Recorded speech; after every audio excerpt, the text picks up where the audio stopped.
What's up, guys? It's your boy Omnisensei back with part 2 of One Piece What If. OC Reborn as Smoker. Trained by Garp. The Revolution of Marines. If you enjoy my content, consider buying me a coffee. Link in the description. Like the video, share, and subscribe. Remember to check out the author of this fantastic fanfic. Link in the description. With all that out of the way, let's get into it.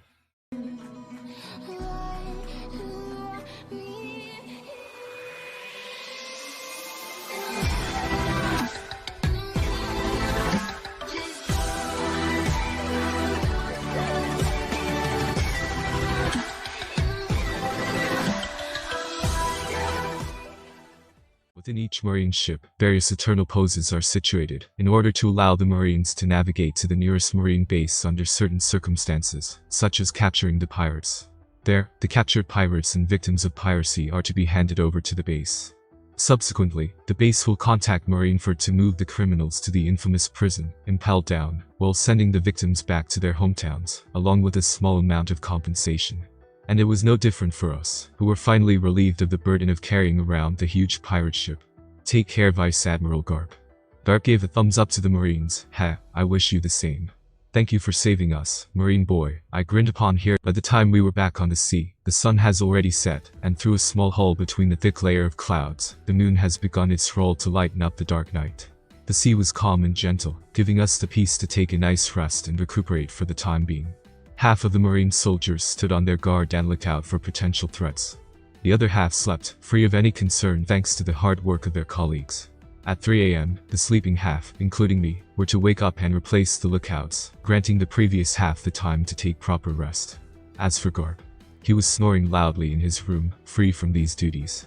Yawning with my eyes still half-lidded due to the remaining fatigue, I stared off at the dark sea, as I stood next to my fellow Marines, who occasionally ruffled my head in an encouraging fashion.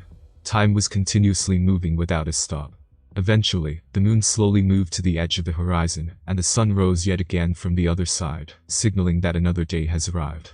Food, and just as always, the day of our ship began with Garp shouting the word food, causing the rest of us to shake our heads in amusement. Garp, who quickly came back to his senses, would then walk up to the deck and greet us. Good morning, you folks. Good morning, Vice Admiral Garp. Is everything going fine? Indeed, it is. One man with the beige suit and hat, Bogard, would always answer Garp's question in such a manner. Although he, in terms of rank, is equal to Garp, he remained as Garp's right-hand man up until now, saying that Garp's side is where he belongs. I didn't mention him until now, you say. He suddenly popped out of nowhere. Well, he doesn't talk much, you know. Good. And just as how Bogard respected Garp, Garp trusted no one more than Bogard. If Bogard said that everything is alright, then it was. Turning my head slightly to look at the other still Marine soldiers, I found a small smile forming on my face. Harry, Percy, Gandalf, and many more, I've got to know all these soldiers, who were filled with courage and loyalty to Garp. They were fun, lively, and passionate, truly wonderful fellows to get to know, I thought. Train, catch pirates, bond with others, rest and restore, repeat. Although I've spent my past year in such a simplistic routine, it was without any regret. Oi, Brad, you see that island? Garp, who was now grinning at me, pointed a finger at a distant island that seemed to be empty. I squinted my eyes, trying to get a good look at it. I think we come across that one around a month ago, didn't we? The island was hard and rocky, lacking any trace of life. There was nothing of value on here. I decided, just now, that that place is going to be your training ground. Garp said while lifting me by the hem of my uniform. The so-called more training of yours, I see, I remarked with a blank expression. Haha, correct. To which Garp laughed off before throwing me at the island. Smoker, the Marine soldiers, who were terrified by how I was being flown to the rocky island, screamed in panic. Garp simply picked his ear with annoyance written on his face. What are you so worried about? Just when Garp said so, puff. My body exploded into puffs of smoke upon colliding against the rocky island. There was not even the slightest sign of damage on the rocky ground. Subsequently, my body reformed from the spread-out smokes, completely fine. The Marine soldiers, seeing that I was fine, let out a sigh of relief. From behind them, Bogard simply leaned against the wooden pole, with his hat covering his eyes. Now you know why I don't bother mentioning him. I'm going to play around with that brat for a while, so do what you guys have to do, hahaha. Garp, laughing boisterously, jumped off the ship and casually began his run in the air, although there was nothing to step on.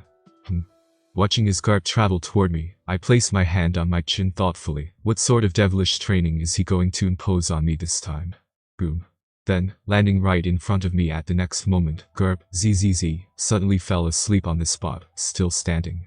I sweat dropped, same, typical Garp-sensei. Ah. Garp, jolting awake immediately after, looked at an empty space with a dumbfounded expression. Oh, I fell asleep. What dream was it about? I asked out of curiosity. It was a nightmare.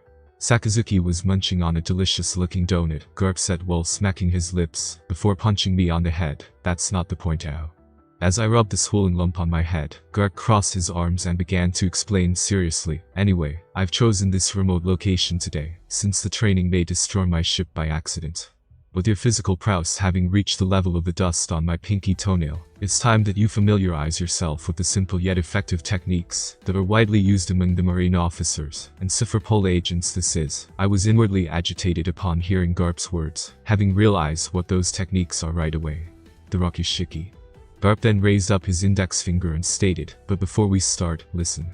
Apparently, there's this one little boy who recently managed to master all Rakushiki techniques within 6 months. I think his name was Gucci.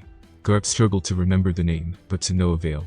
Eventually, he just continued, but anyway, considering that even the younger aged kids are taught these, why do you think I stalled up until now?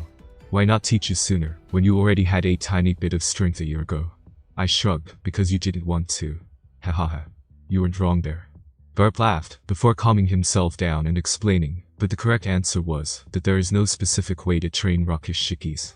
By the essence, the way of learning and mastering them is achieved by strengthening yourself with physical exercises, which is no different from what you've been doing for the past year. Garp then ordered, try clenching your muscles tight. Complying with Garp's words, I lowered my stance and hardened my muscles as much as possible. Then, appearing in front of me, Garp slammed down his right fist on my shoulder, causing me to crash into the ground. Boom. And truthfully, there was nothing special about the experience. I've always been clenching my muscles, every single time I served as Garp's punching bag. Hold on. My eyes widened in realization as I wobbly stood back up. Are you saying that what I began to do starting a month ago, that simple clenching of muscles to reduce the pain of Garp-sensei's punches, was Tekai? Do you see it now, Brad? Garp said with a grin, Rakushikas are nothing but the techniques that follow, as long as your physical capability reaches a sufficient level. The clenching of muscle that you performed just now was none other than Tekai, Iron Body. In the end, no matter how skilled and dexterous you are, it is the brute strength that decides your limit. Garp pointed his finger at my hands, finger-based push-ups. Climbing up a cliff with your hands alone. Breaking a metal ball with your hands alone, your fingers have become as hard as bullets, suitable for Shagen. He then moved his finger to my legs, hardcore runs, enduring weights, along with countless other exercises. Your legs are now able to handle extreme stress. Kick the ground 10 times to perform soar. Kick the air as hard as possible to perform Geppo. Kick the air as fast as possible to perform Rinkaku. I found myself amazed. Rakushikas, they were the techniques that I have completely forgotten until recently, due to my busy schedule of never-ending physical exercises. And now, here I was, already having the capability to use most of them without trouble. Kick 10 times, huh? Out of curiosity, I gazed down at my legs, before, swoosh. Covering a good deal of distance in an instant, by kicking off the ground 10 times just as Garp said. What I did just now, although unrefined, was none other than soar. And finally, there are your battle experiences. Garp stated while huffing, ahem, why do you believe that I've told you to fight without the use of your Devil Fruit ability? Because the over-reliance on Devil Fruit will hinder my growth. However, I said astutely, judging by the nuance of your saying, I believe that it's about the final Rakushiki technique that you didn't mention yet. Of course, I knew that it was paper art. But I couldn't afford to say it out loud when Garp hasn't given the explanation yet. The information regarding my transmigration was meant to be kept secret under all circumstances, no matter what. Garp nodded. Indeed, it was to train you in the aspect of the last of the Rakushikas, known as paper art. This technique relies on the user's flexibility, instinct, and experience. There was no more ideal option than to have you thrown into the middle of the pirate ship. Listening to Garp carefully, I nodded in understanding. Facing multiple attacks at all angles, yet managing to slip through them without observation hockey, the improvement of my body, physical-wise, had me instinctively develop my way of dodging that could be considered paper art. With a serious expression on my face, I leaned down while staring at the ground, under Garp's watch. Then, I raised my index finger up, before shooting it down at the rocky ground, and surprisingly, my finger managed to penetrate through the hard rocky ground without any resistance. Garp placed his eyes, full of pride, on me, who was trying out the Rakushiki techniques that I never attempted to do so until today, attaining physical strength so high that the intensive training for each Rakushiki technique is unnecessary. I suppose that I'm too good of an instructor, wahahaha. Finding myself shocked once again, as I effortlessly managed to perform Geppo by the high force kicks against the air, Garp then declared, therefore, I wouldn't be teaching you how to use them.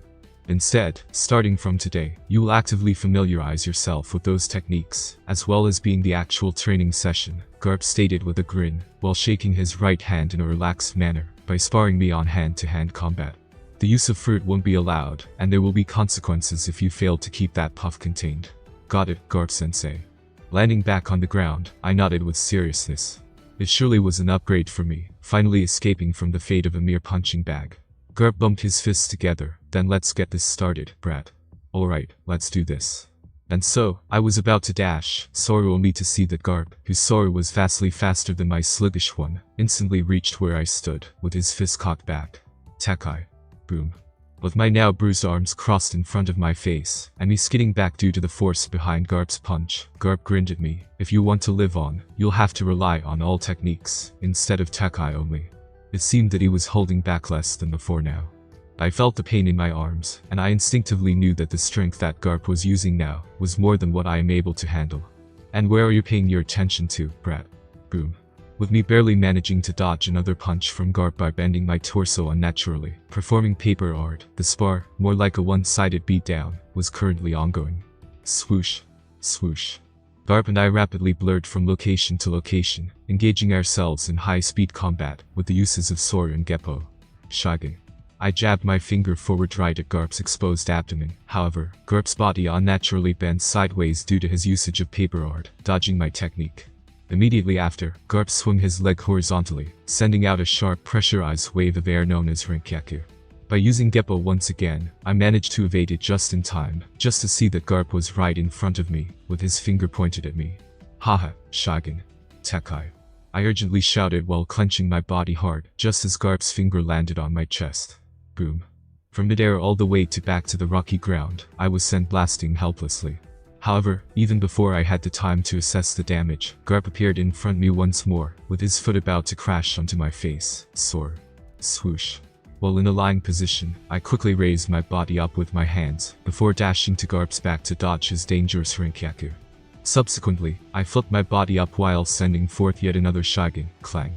Takai, Garp stated with a grin, as he effortlessly blocked my attack with his Takai. Ha, well done, brat. The hand Soru that you just performed was quite impressive, Shagan. Paper art. Gritting my teeth, I bent my body back just to dodge Garp's Shagan, before shooting my legs up, Renkyaku. Hahaha, Renkyaku. To which Garp responded with the kick of his own. Boom. And upon collision, I found myself grimacing due to the pain from the collision. Garp's strength, even as he held back, was too much to handle. Huff huff. Having returned to being stuck on the ground, I huffed, with my body already full of bruises and light injuries. However, I know him well. This spar was far from over, and will continue for hours at the very least, Takai. I clenched my muscles to my utmost capability, just when Garp appeared above me, with his fist out this time. Do you know that Takai can also be used for the offense? Garp said with his everlasting grin, before, boom. His fist crashed onto my crossed arms. The ground below me cracked in spiderweb-like fashion due to the force behind Garp's attack, and I couldn't help but choke, having lost my breath for the moment. I can see that you've begun to get used to the Rakushikas, Garp stated casually while rolling his shoulders, but try to be more creative than that, brat. Ha. Sighing, I jumped back up from the ground, with my breathing restored. How did you move your body while using Takai? I was aware that Jabra, one of the CP9 agents in the Anime, was able to do this same trick as well. But I just couldn't figure out how.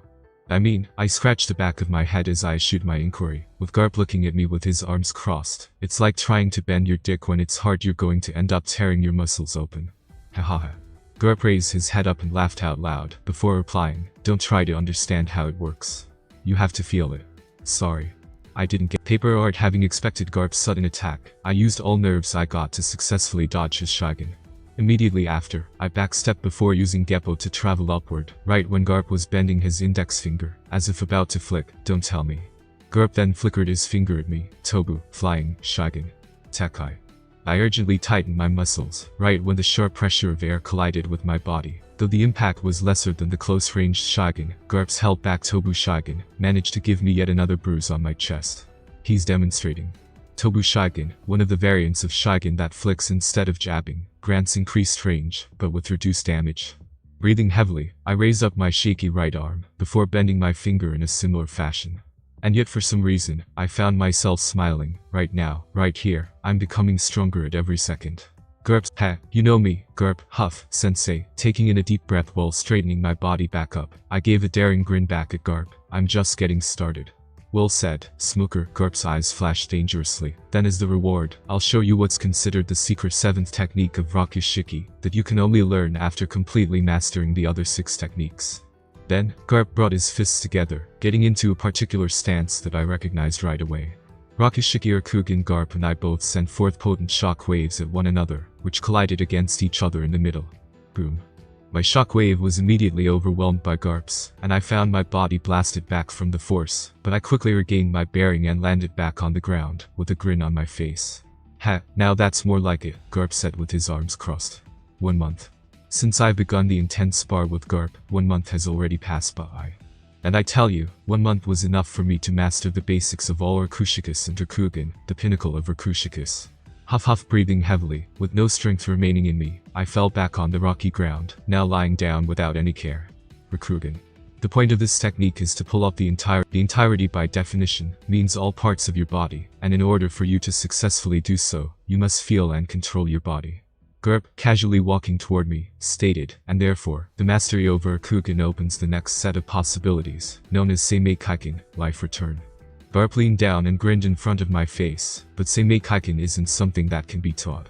Your brain only amounts to part of your whole body, and this technique requires every single cell within your body to know and be aware. All the other Seimei Kaiken users stated the technique only woke during the most dangerous battles in their lives. If Haki responds to your mental strains, Seimei Kaiken responds physical-wise. Lifting me back up, Garp squinted his eyes at the sea ahead of us, trying to locate where our marine ship was. Now, where are they, again?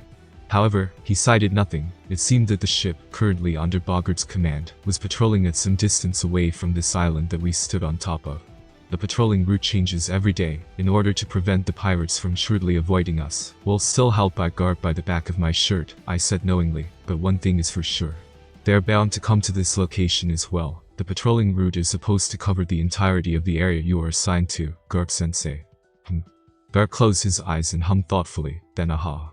Placing me down on the ground, Garp said with a grin, more training, I suppose. Without any word, I looked back at Garp with heavy exhaustion in my eyes, before I saw his huge fist approaching my face.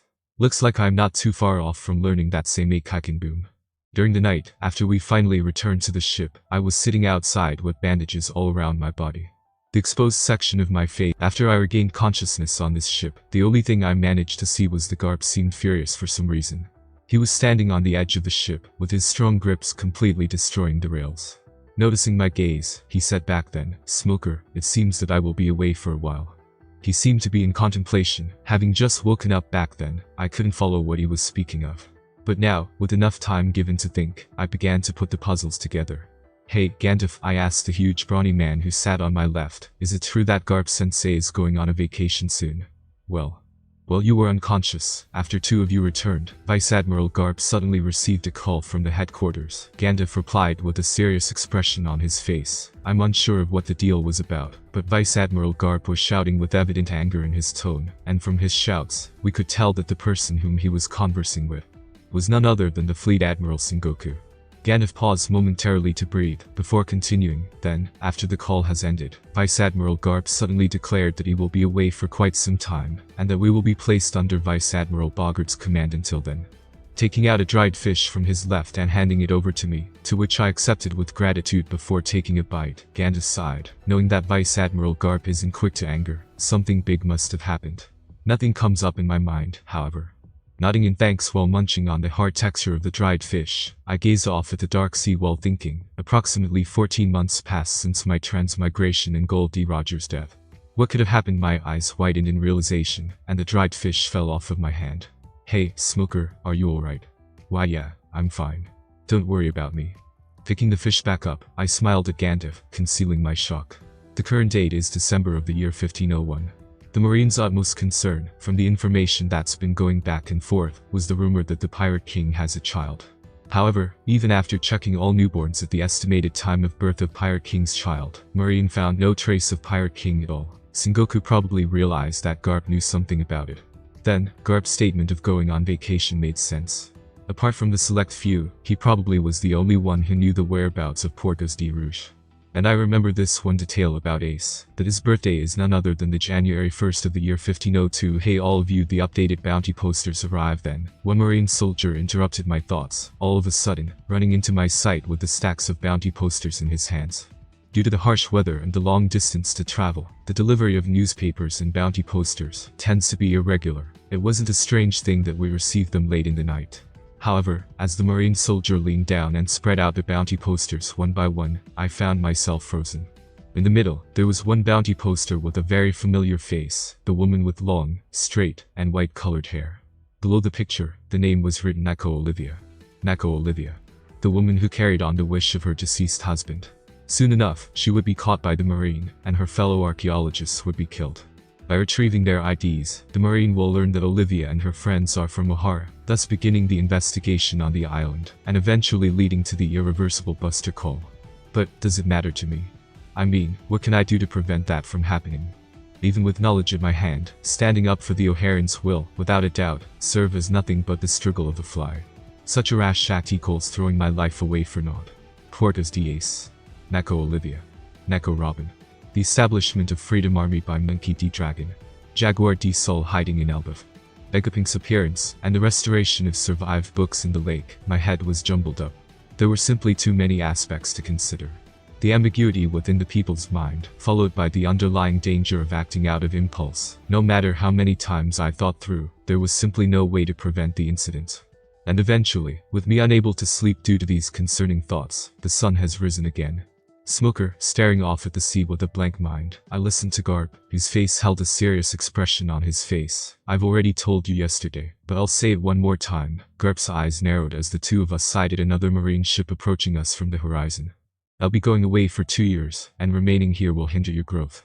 Therefore, today, you'll be meeting your new superior. However, laying my eyes off the approaching marine ship, I gazed at Garp with an equally serious demeanor. Prior to you doing so, an important announcement must be made. Garp motioned one of the Marine soldiers at the back, who, in response, came up while holding the white justice coat, something that only the Marine officers are allowed to wear. Chorboy Smoker. Your extraordinary feats have been recognized by the headquarters.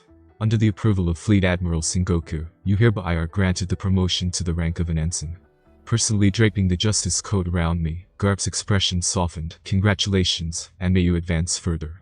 I suppose that Garp purposely delayed my promotion for quite some time, in order to evade me from becoming arrogant and blind-sighted by my growth. After all, the number of pirates that I caught for the past year, by myself alone, was already reaching thousands in terms of number, and logically speaking, such a feat in the meritocratic society was bound to be rewarded. With a smile of my own, expressing my joy and gratitude, I bowed respectively at Garp. Thank you, Vice Admiral Garp. Holy one of the Marine soldiers, who stood at the back, muttered in disbelief. Just what kind of promotion is that? All the way from chorboy to ensign, how many ranks is? Be respectful, first and foremost. The fourth Marine soldier looked at Gandalf plainly. Nah. Just then, the horn blew from the approaching Marine ship, which was now right in front of us. The lookout of our ship similarly blew the horn, returning their signal with our own. And here he comes, Garp commented with his arms crossed. Whether I end up getting myself involved in the O'Hara incident depends on who my new superior will be, I thought with my gaze headed at the ship next to us, where the Marine soldiers on deck waved their hands at us. And if that person is Jaguar D. Sol, I will have more option. Am I an idiot? Why am I still thinking of ways to prevent the incident, when it's evident that I won't be able to do so? And just then, yo, Garp-san. One very tall man with quite a slim build, having curly black hair flowing out of his dark blue bandana and the round sunglasses on his face, hopped out of his ship and greeted Garp brightly. It's good to see you again. And what an extremely familiar man he was. I had to suppress my urge to jump in excitement upon sighting him. Long time no see, Kuzan, Garp greeted the man with hospitality. I've been hearing a lot about you recently. Fired up as always, huh? Definitely. Kuzan pumped his fist up with liveliness. Much to my shock, his image was drastically different from that lazy man I've seen in the anime. Oh yeah, by the way, my division was just on our way after visiting the Marineford, right? Kuzan, uncaring of the fact that Garp was barely paying any attention to him, busy picking his ear, said with excitement, apparently, Dr. Vegapunk recently discovered that the sea stone is able to repel those sea kings. So I immediately pulled us there and got that new system established on my ship. You should probably do that as well, Garp-san. Garp pointed at his back with a grin. Ha, Bogart will do that for me. Oh, Bogart-san. Long time no see. Indeed, Vice Admiral Kuzan. It's good to see you, Bogart nodded slightly while holding on to the edge of his hat, returning Kuzan's greeting in a reserved manner. Kuzan chuckled while looking around Garp's ship, before fixating his eyes on me. He crouched down and placed his hand on his chin. Oh, and you must be that little menace I've been hearing about. You single-handedly destroyed multiple pirate crews, eh? Greetings to Vice Admiral Kuzan. I saluted at the man strictly, before replying while standing still. I believe that it was only possible for me to do so, thanks to the guidance of Vice Admiral Garp. Gah. Ha, relax, brat. Garp, who burst into laughter, slapped me on the back, causing me to fall face first. Kuzan clapped, oh, casually slapping your pupil like that. You're so cool as always, Garp-san. Garp puffed his chest out in pride. Pointing at Kuzan, he said to me, see. Kuzan isn't the type to care about those formal stuffs. Eh? Kuzan then exclaimed in surprise, but I do, Garp-san. What? Garp squinted his eyes and stared Kuzan intensely. Placing his hands on his waist, he said, last time, you told me that you don't. No, I didn't. Yes, you did. Well, I muttered with my face still kissing the ground, as two vice admirals began a childish argument among themselves. Glad to see that you're back to your usual self, Garp-sensei. I'm sure you've heard of the news. After the two of them finally calmed down, Garp said to Kuzan, I am going to be away for a while. Kuzan said solemnly, I did hear that you've been fighting with Sengoku-san over something, but the news regarding your vacation remained unknown until you told me yesterday. Honestly speaking, I would have ignored the call if it wasn't you, Garp-san. Garp momentarily stood without words after Kuzan's words.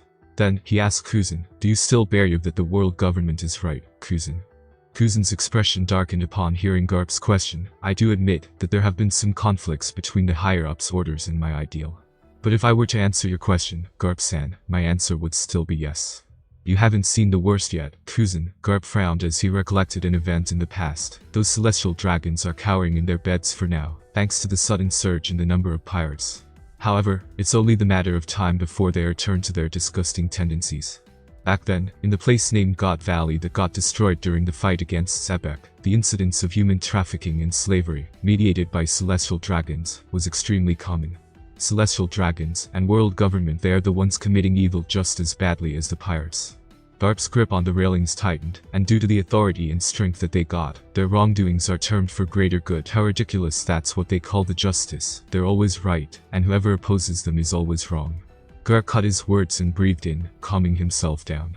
Then, he continued, Marine, from the past to the present, is naught but the world government's puppet. I can feel the shackle tightening around my arms more tightly than it ever has been. That's quite a dangerous thought, you know. Kuzan, you have no idea how much I've been thinking for the past year. Garp lowered his head in frustration. In the future, there will be numerous pirates, with the potential to become as strong as the three calamities. Whitebeard, Kaido, and Big Mom.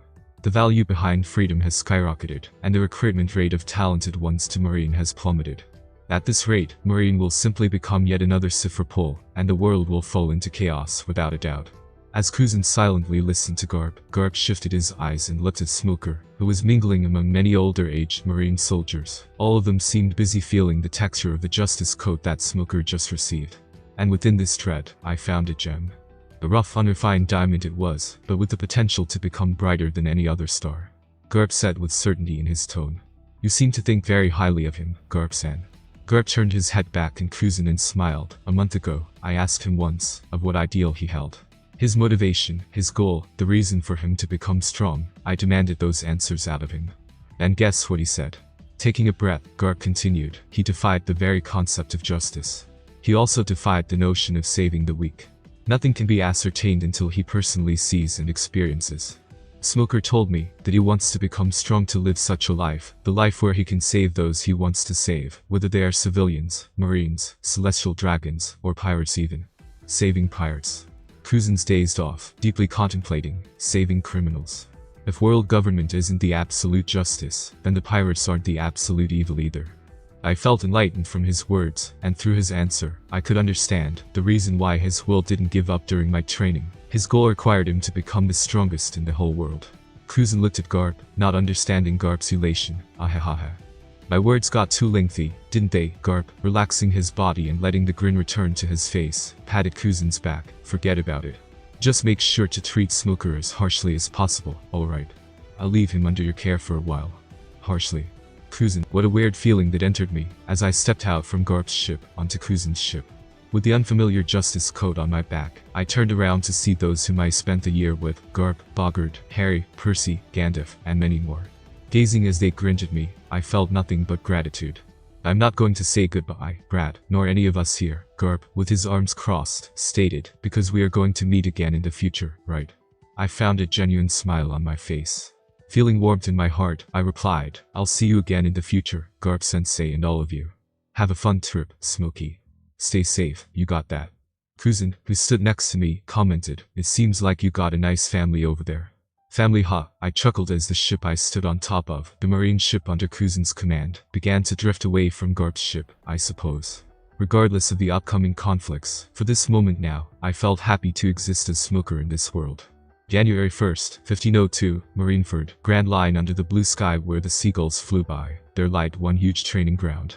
Many familiar faces including Hina and Bastille, the known colleagues of Smoker, were found drenched in sweat, as they all were in push-up positions, repeating the simple exercise with difficulty. At some distance away from those trainees, there sat the purple-haired man, Zephyr.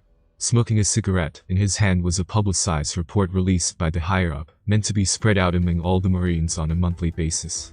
To think it's already 1502 time surely flies fast. Zephyr muttered as he read through the report, and yet, still no lad in terms of the Pirate King's legacy. Might as well say that he didn't have one in the first place. Then, his eyes sharply rose up from the paper, and gazed at one particular trainee who fell on the ground. Shu, what do you think you're doing there? Huff huff, but Zephyr-sensei huff, I can't huff do any longer. Shu, who was breathing so heavily that the veil in front of his face was repeatedly blown up and down, whimpered. 500, that's all I asked out of you, or you saying that such a small amount of exercise is exhausting to you? Zephyr yelled at Shu strictly, naturally, as the elite Marine who's given the privileges that the normal Marines are not granted with. You have a responsibility to uphold, and that is to complete the training routines given by me without any complaint. Is your will so weak that a mere pain in your muscles is enough to make you give up? Shu bit his lips in frustration. However, he simply couldn't move his arms any longer, and he felt as if his eyes were going to close at any second. Huff huff, and he wasn't the only exception. Hina and Akahan too seemed to be at their edge, with their rates of push-ups gradually becoming slower and slower.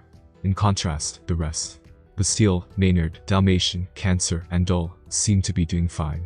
Zephyr, shaking his head as Shu ended up losing his consciousness, sat back down and took another puff out of his cigarette.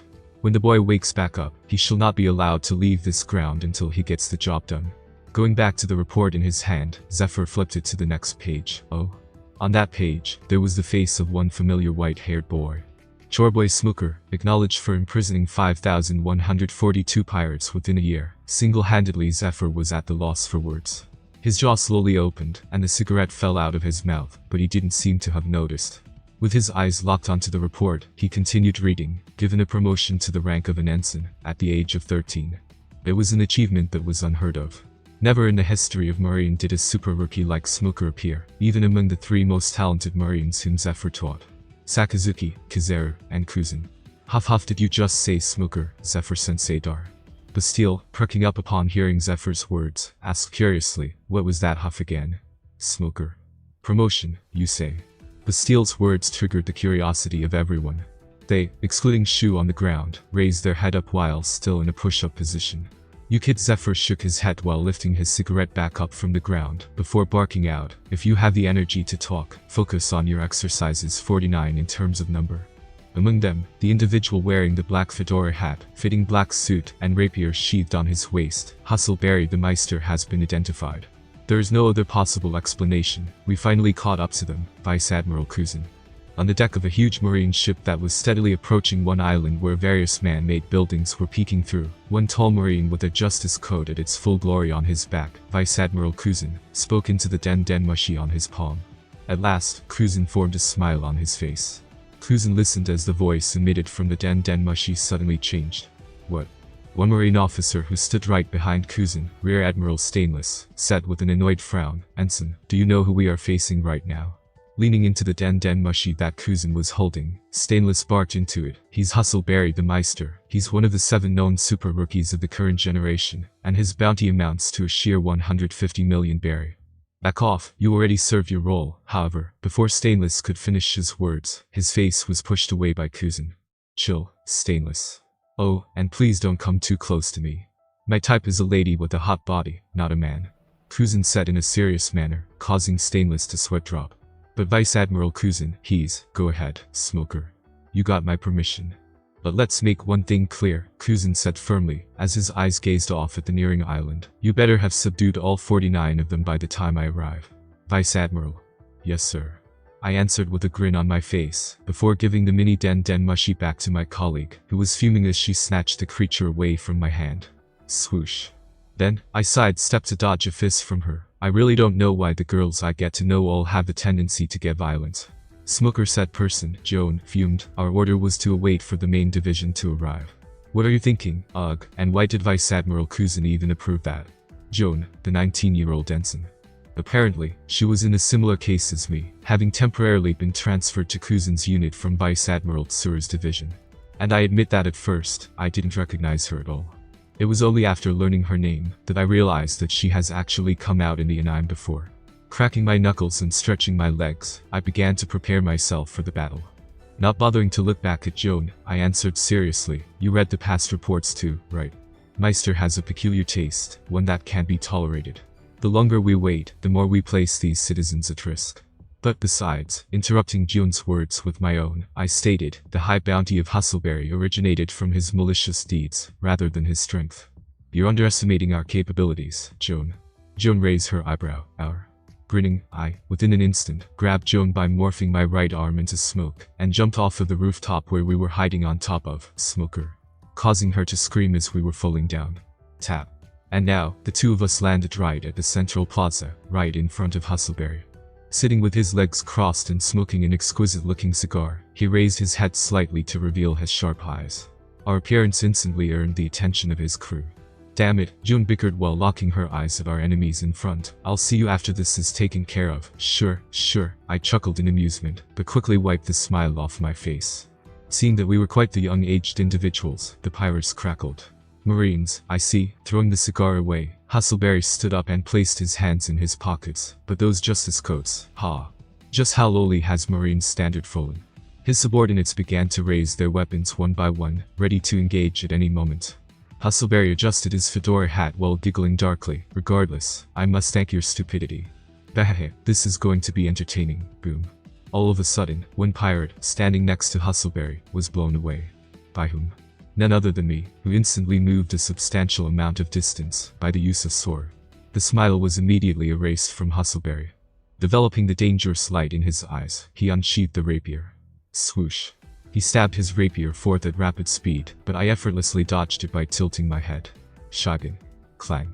While Hustleberry's rapier was outstretched, I jabbed my finger. However, Hustleberry moved his rapier at a quick speed, such that my finger was clashing against the blade. "I suppose that I was wrong," Hustleberry growled, "a noteworthy one that you are." Clang clang clang. Immediately after Hustleberry's statement, my legs moved at an incredible speed, sending forth sharp waves of pressurized air, which Hustleberry parried by slashing his rapier. He then dashed at me, all while, "Shoot him." The 7 pirates surrounding me shot their Takai gum dome. Suddenly, Joan appeared in front of me and spat multiple rounds of gum shots all around us, and before such gum shots had the chance to travel out, they stuck onto one another, generating the thick layer of gum dome that surrounded the two of us. The bullets shot by the pirates didn't manage to penetrate the rubbery wall, and were bounced back at those pirates. Then, grabbing Joan by the shoulder and pushing her behind me, I dashed forward and clapped my palm around the sharp rapier that pierced through the layer of gum. "Devil fruit user, I see," Hustleberry commented as his eyes narrowed at Joan, but quite underwhelming in comparison to mine. Then, before my eyes, his form morphed. A tail was grown. He grew notably taller and broader, all while maintaining an overall slim figure. Along with the patterns across his skin, no fur, in front of me stood the human cheetah hybrid. Clang. Just before Hustleberry could stab through the vulnerable Joan, I punched it away with my fist. "You." Hustleberry, who was sent a few steps back due to my punch at his rapier, widened his eyes in shock. "You can keep up with my speed." I cracked my neck casually. "Speed? What speed? You're glaringly slow." Joan, who seemed annoyed by the fact that her gum defense was easily broken, began to chew her mouth as if chewing gum. "There probably is one, though." Boom. And as I dashed at the speed faster than what Hustleberry was capable of, rendering the latter shocked, and broke his rapier with my fist, Gum Shot Joan spat out the huge rapid-traveling gum, pink in color, that slapped onto the 5 subordinates of Hustleberry in total, immobilizing them. Meanwhile, I was now right underneath the huge form of Hustleberry, with my index finger stabbed into the latter's chest. Shagan. Implosion. From my dug-in finger, a huge volume of smoke suddenly burst out from it, smashing and rupturing the internal organs of Hustleberry. Cough, evading the blood that Hustleberry vomited from the impact, I swiftly pulled my bloody finger out. As Hustleberry has now lost the balance, and was falling to the ground, I clenched my right hand tight. Boom. Before smashing it right onto the exposed face of Hustleberry, which was effective enough to send later into the realm of unconsciousness. Captain following were the anguished cries of Hustleberry's subordinates, who rushed in on me simultaneously, filled with nothing but rage. Bang bang bang. Bullets were shot from all directions. Swoosh. The swords, spears, axes, and whatever weapons I sighted, were all hacked and slashed at me, generating a chaotic hue that would have terrified a normal person. Paper art, and in the midst of this chaos, I begun to dance. Swoosh. 2 swords slashed above my head, while an axe attempted to cut my legs apart. I slid down all the way to the ground, evading all the blades, before bouncing my body back up and letting the bullets slip underneath me.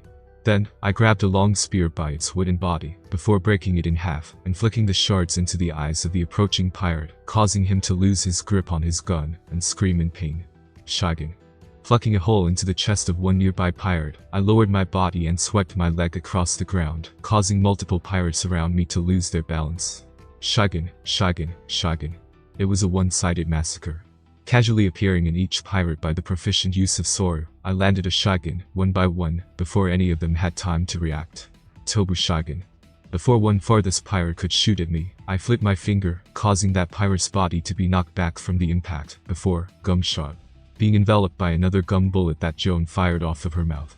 Tap. And when I stood in the middle again, there was no longer a standing pirate around the plaza. See? It wasn't much of a trouble. Turning to Joan, I grinned confidently. Bounties aren't as accurate as you think, you know. By the way, leaning down on the unconscious and heavily injured Hustleberry, I asked Joan without looking at her, "What happened to your sword?" I've been with Joan for a month. And if there is one thing that I can tell you for sure, it was the fact that she despised the idea of eating a devil fruit. I mean, she claims herself as a gourmet. With her body now relaxed, Joan pointed her finger sideways while sighting. Following her finger, I saw a sword that was broken in half. It seemed that right when the battle began, Joan's sword broke upon her first swing. Yet again. At this point, you may as well use something else, like a club. I suggested truthfully. Just how many swords have you broken so far? Forget fighting an enemy. Any katana of average grade will simply break after you swing it once against the empty air. For the past month, I've seen Joan breaking the countless swords, being unable to hold her strength back. A simple problem it was, but for some reason, she wasn't able to fix it even now. Mind your business, smoker, Joan said with a frown. It isn't my fault, those swords were simply too weak for me. Probably due to her mentality. By the way, what was with those gums you shot? I asked with curiosity. I mean, I don't recall you ever eating a devil fruit. Joan, in response, opened her mouth and peeled out a flat device. It's some sort of gum-like substance dispenser. Using the body heat as the energy to operate, this device somehow converts a person's saliva into a sticky gum-like substance from what I heard. Joan said while inspecting the said device. This is given by Vice Admiral Kuzin, and he told me that he received it from Dr. Vegapunk during his latest visit. She seemed to have completely forgotten all the anger from me pulling her into the battle just previously. According to Vice Admiral Kuzin, the archaeologists of Ohara initially found and brought this to Dr. Vegapunk, who managed to restore it. Their analysis concluded that this is a weapon that was used by the people from the past. Fascinating, isn't it? It actually is. Agreeing to her words, I then asked, but why would Vice Admiral Kuzin give it to you? We made a trade. Joan's expression darkened. In return for me being forbidden from the armory, he handed me this. You can't really blame me for that, you know. Then, the third voice entered my ears. Joan and I turned our heads to the direction where the voice came from, and were met with the sight of Kuzin, who had Stainless and many other Marine soldiers running from behind. Vice Admiral Kuzin, Joan immediately lowered her head respectfully. At this point, I think the only way for you to yield a sword is to find a sword that can handle your strength, or learn hockey. I swear, I think that's the reason White Sewer-san sent you to me. Kuzan said in a friendly manner, before turning his attention to the fallen pirates around us. Nonetheless, well done, you two. On the other hand, Stainless was seen to be giving orders to the Marine soldiers. Make sure that every single of one of these scums are identified. Yes, sir. Subsequently, Stainless turned to me with a stoic expression and reluctantly spoke. I suppose that I was wrong. Nice work, Ensign. I bowed with respect. Thank you, Rear Admiral Stainless. Kuzan, who was now standing next to me, crouched down and stared at the unconscious Hustleberry. I admit that you were quite a clever fellow, Meister, using your own subordinates as baits to lose our chase. However, that, along with your baseless hubris, was the reason why you were left with only 49 in number, ultimately leading to such an anticlimactic ending to your piracy.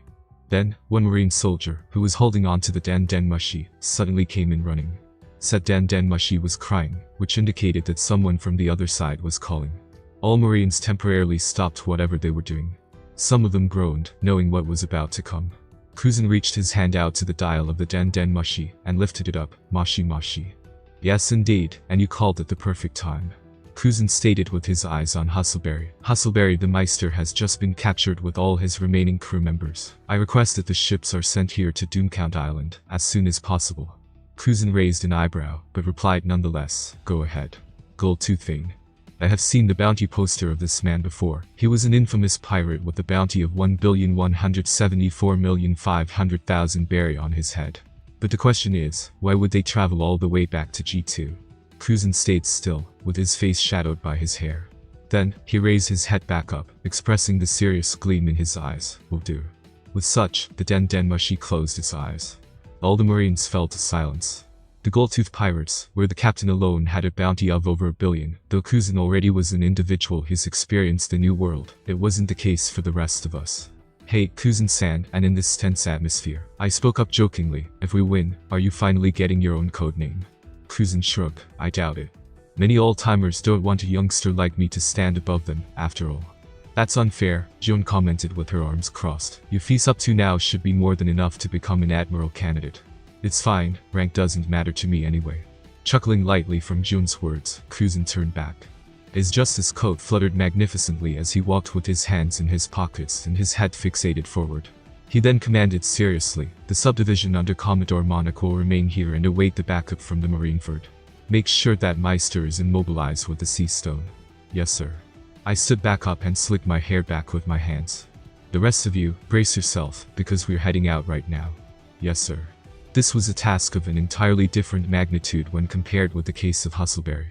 Those whom we were about to face now weren't mere rookies, but notorious sharks of the sea. The pirates with the proficiency over hockey. In this state, I found my heart thumping fast. Is it that I'm nervous, or that I'm excited? I wasn't sure. But one thing was sure, as I began to move as well, following Kuzan from the back. I was grinning for reasons unknown. Wait, please wait for me. From my back, Joan suddenly talked. Turning back, I saw her carrying the pile of swords with her arms. She then looked at me desperately, causing me to sigh. Marine Base G2 under the mighty metal-walled base that serves as the embodiment of justice, the blood dripped. Plop. It was a sunny day. Yet, the view underneath was gruesome, filled with the corpses of Marine soldiers and the heavy metallic scent. How ridiculous it was for Marines to be defeated at their own base. This talked a lot about the strength of this tall, black-haired man. Goldtooth Vane. I still remember the humiliation you've given me on that day, the utter defeat that resulted in me sacrificing my past crewmates just to survive. Vane growled as he gazed into a corpse of a Marine officer. Up until today, I patiently waited, and waited for more. Oh, how sweet it is, to finally achieve my vengeance. He then grinned as he leaned into the face of the corpse, revealing a golden canine tooth that was distinguishable from the rest of his teeth. Isn't that right, Vice Admiral Victorious? Captain, then, another man, characterized by an eye patch on his right eye and a sword sheathed on his waist, entered the scene. He was the vice captain of the crew, who went by the name Bruiser. What? Vane frowned in annoyance. Didn't I tell you not to interrupt my happy time before? However, disregarding Vane's complaint, Bruiser stated stoically, the Marines have entered our sight. Yo, Capt. Then, another voice was heard from above. Raising his head up, Vane came to see the view of a goofy-looking teen who dangled around a slim metal pole that usually served as a tool for the Marines to quickly descend a floor. Said teen had wild, unkempt blue-colored hair.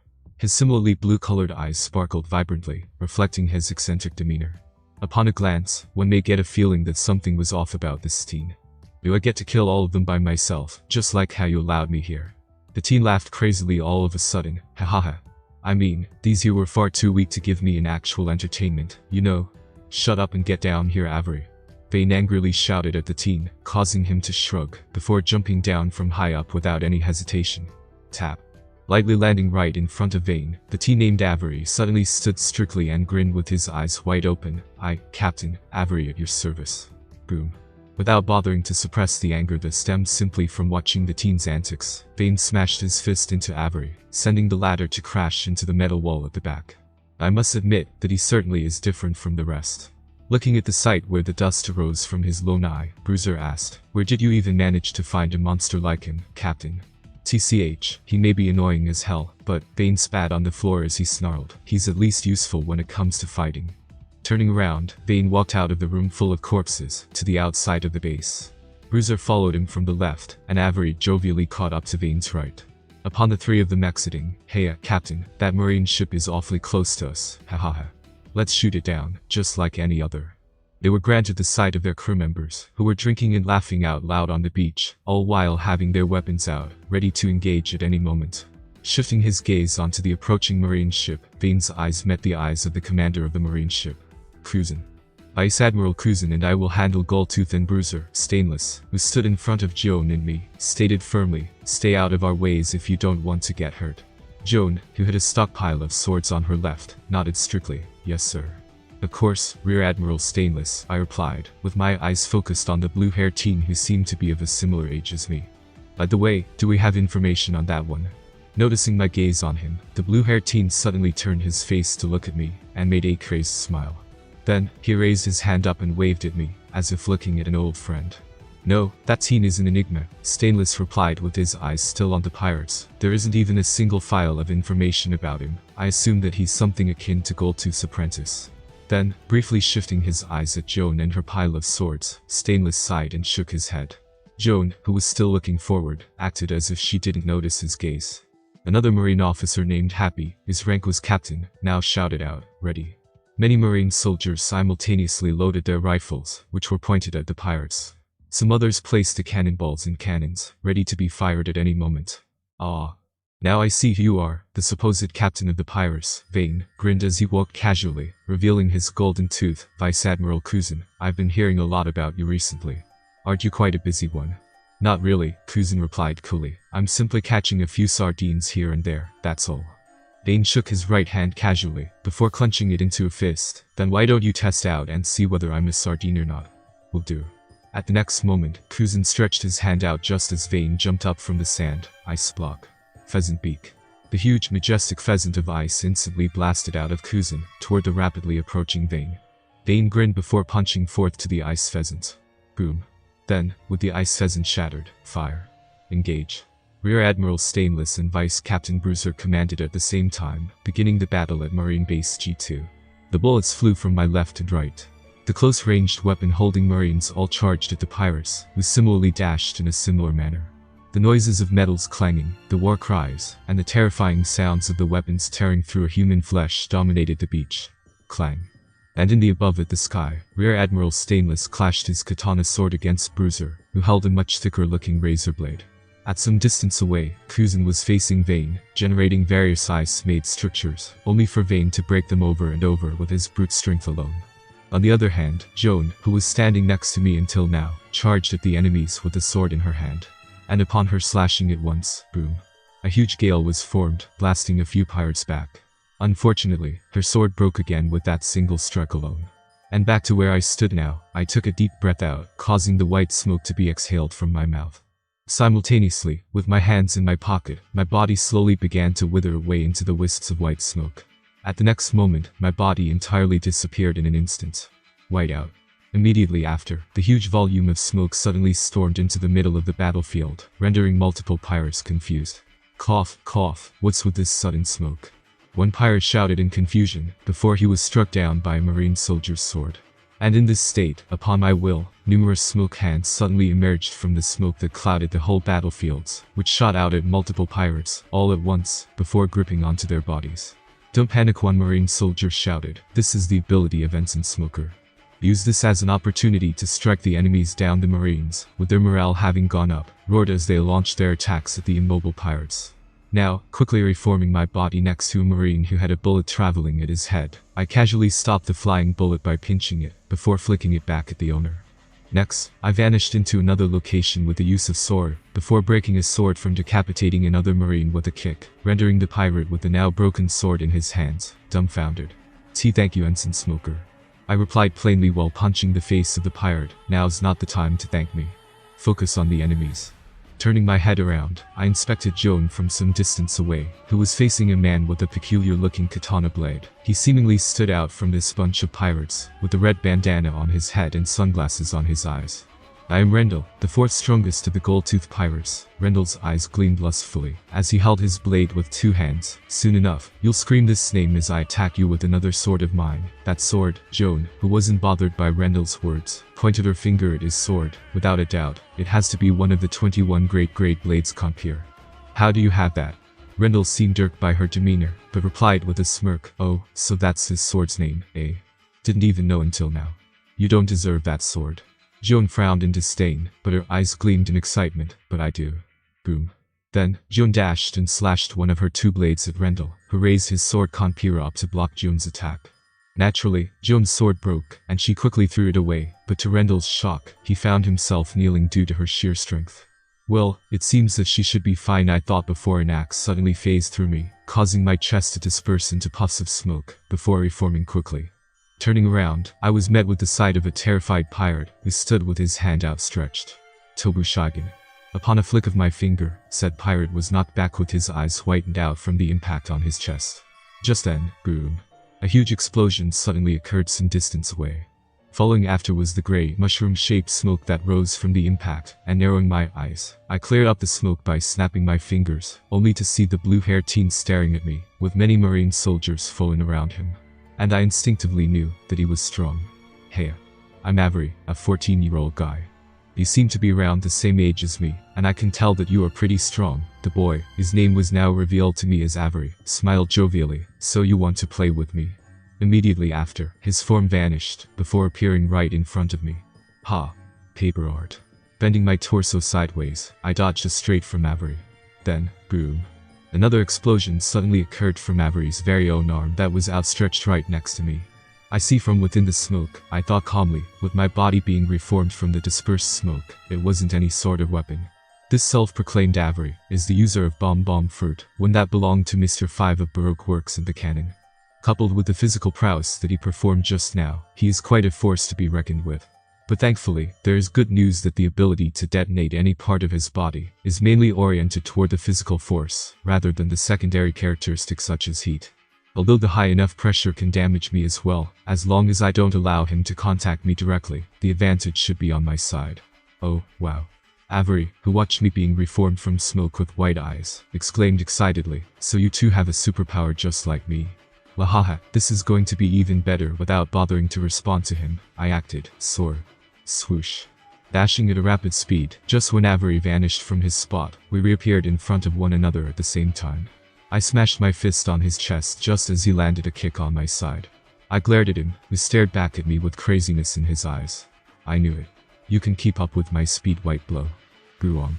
Then, before Avery could detonate his body, I sent him blasting back with the sudden explosion of the huge volume of smoke from my fist, which completely differed from the cannon smoker's version of white blow that consisted of elongating his arm. But something fell off. Instead of the usual human flesh, I felt as if punching against an iron wall. Swoosh. Avery then reappeared in my sight with his face expressing joy. His top was ripped from my attack, however, there was no wound at all. Lifting my right arm up, I let Avery's punch slip by. Then, using Kami, I bent down to dodge his overhead kick, before standing back up and sidestepping to evade his other hand, which tried to grab onto me. And there, my eyes widened. Avery's hands, they were black in color. Armament hockey. "Let's have some more fun." Lahahaha. Avery laughed crazily, just as the back of his elbows suddenly made a miniature explosion, propelling his fist toward me from a strange angle. A tap. and his fist directly touched my abdomen. Takai, Hectopascal punch boom. My vision blurred, with me being flown all the way to the metal wall of the G2, away from where the battle was ongoing. Before the collision, I regained my bearing and dispersed myself into the smoke to stop the propulsion, and reformed my body, such that my feet were on the vertical plane of the metal wall. Soar. Immediately after, Avery appeared right at the metal wall where I was standing until a millisecond ago, and punched his fist forth, boom. That exploded and landed a huge dent in the metal wall. Lahahaha. Turning around, Avery launched at me like a mad bull while laughing like a madman. I can't believe it, you're still alive, boom. Sidestepping to let Avery's fists collide to the ground this time around, I thought, thankfully, he doesn't seem to have observation hockey. If he did, I would have gotten hit a couple of times already. Also, his armament hockey is amateurish at best. I've been hit by the ones much stronger before. Boom. Getting used to Avery's simplistic attack patterns now, I believe that I've now found a way. Armament hockey, along with his inherently tough skin.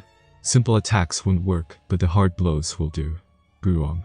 Now, landing at some distance away from Avery as he punched an empty terrain yet again, I raised my right hand up such that his palm was facing up.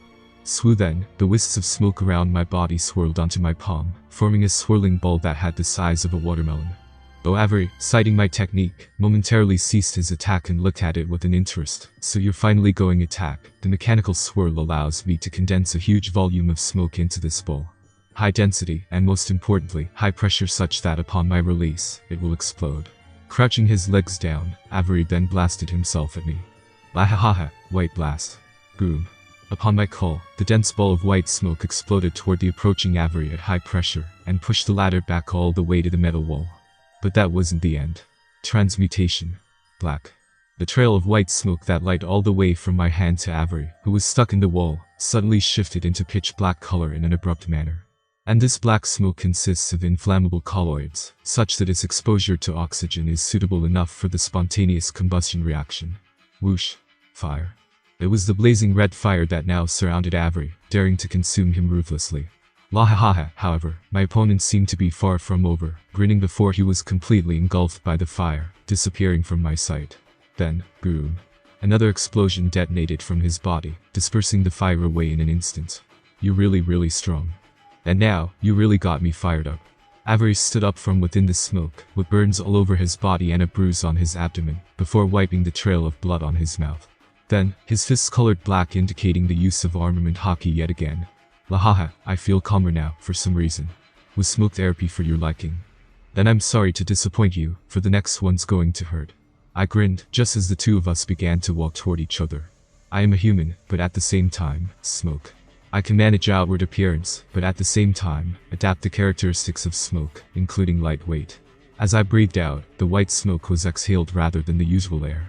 My body felt notably lighter than before, and I was confident now that based on what Avery showed me so far, he will no longer be able to match my speed. Swoosh. Then, the both of us vanished into the thin air, before reappearing in the middle, with my fist slammed onto Avery's cheek. White blow. Boom. Avery was knocked high up in the air from my punch. And before he could react, swoosh. I appeared right above him, before slamming my foot onto his chest. White stomp. A gigantic foot, made out of smoke, suddenly burst out from my foot that was in contact with Avery's chest, pushing him all the way down to the ground. Boom. Not giving him any time to think. Transmutation. Black. The white smoke instantly flickered into pitch black, before combusting into a huge fit of fire. Hectopascal, surrounded by the blazing fire all around, Avery detonated his entire body at a much wider scale than before. Ultimate discharge. Boom.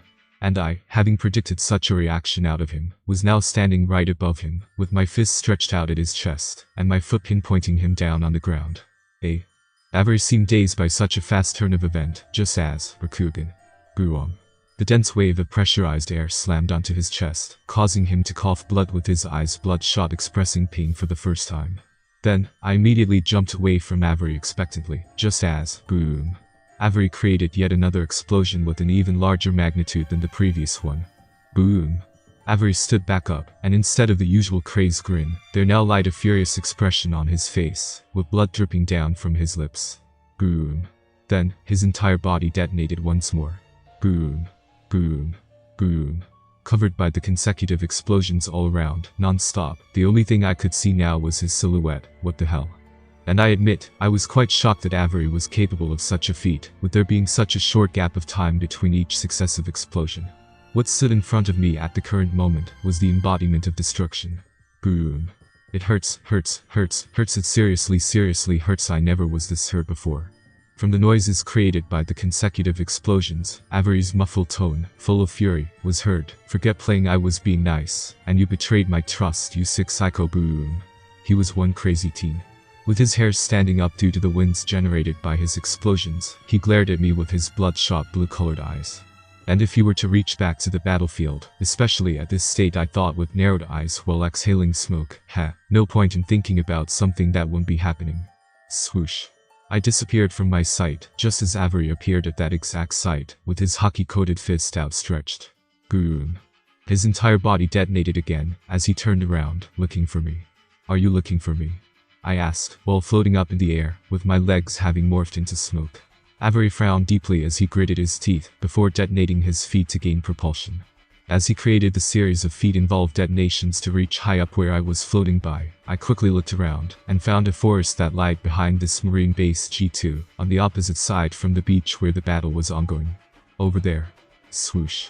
Using Geppo together with Sword, as my body was still light-weighted thanks to morphing my inner body into smoke, I quickly distanced myself from Avery. Stop. Right. There screamed in uncontrolled rage, before brashly detonating his entire body. Boom.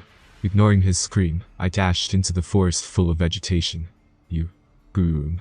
How pitiful, I thought. At least he was human-like before, but now, what is he? A savage. Avery was now right above the forest where I stood within, furiously blasting himself down with consecutive detonations of his feet.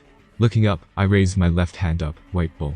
The swirling mass of dense smoke immediately came into the existence, on top of my palm. It continued to swirl as its size grew more and more, and eventually, its size became about 5 times larger than a basketball-sized one that I previously showcased. But this was just the beginning. Transmutation. Black to white, soft-looking smoke instantly whooshed into the pitch black, letting out a dangerous vibe. Without further ado, I tossed it in front of me and flickered away from the area, just as Avery came in flying. Black bang. Boom. The black sphere of mine then exploded in synchronous to Avery's whole body detonation, letting out a thunderous noise that shook all the way to me. He now stood some distance away. Tap. Within the smoke that arose due to the forest catching onto a huge fire that quickly spread out, Avery walked out with no sign of having been hurt.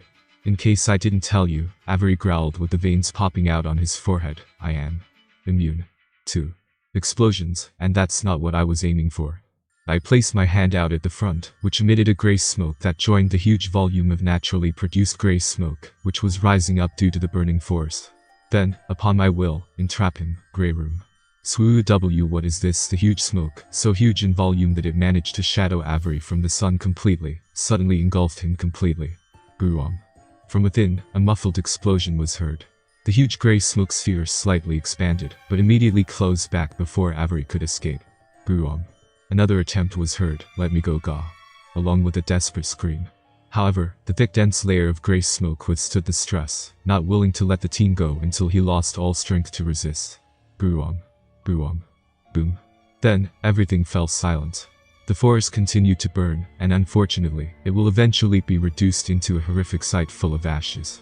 However, what mattered to me the most wasn't the forest, but the fact that this incredibly dangerous fellow, named Avery, was now subdued.